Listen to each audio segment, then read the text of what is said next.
আর কোনো কোয়েশ্চেন আছে?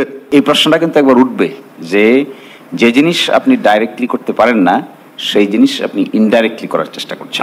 আমরা যতই বলতে চাচ্ছি করে ফেলেছি এবং করব, এই প্রশ্নটা হচ্ছে মেইন।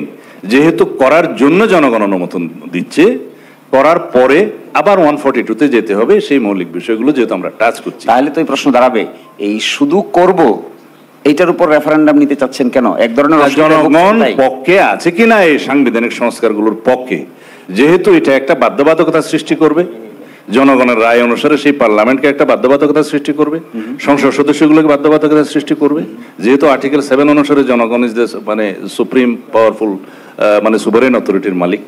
তো সুতরাং ওর প্রেক্ষিতে, তাদের অনুমতির প্রেক্ষিতে আমরা কনস্টিটিউশনটা গ্রহণ করলাম, এবং সেটা গ্রহণ করার পরে আবার 142 আসবে, এই জন্যই যে আমরা মৌলিক বিষয়গুলোকে টাচ করছি, ইনক্লুডিং প্রিয়াম্বল। এইটাই হচ্ছে আমার বক্তব্য।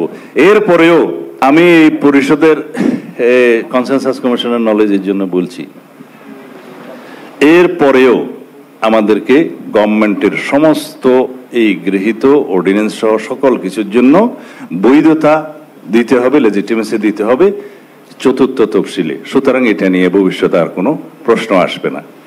নাও I think you are satisfied. এরপরেও স্যাটিসফাইড না হলে এরপরে স্যাটিসফ্যাকশনে যাওয়া যাচ্ছে না, আজকে যাওয়া যাচ্ছে।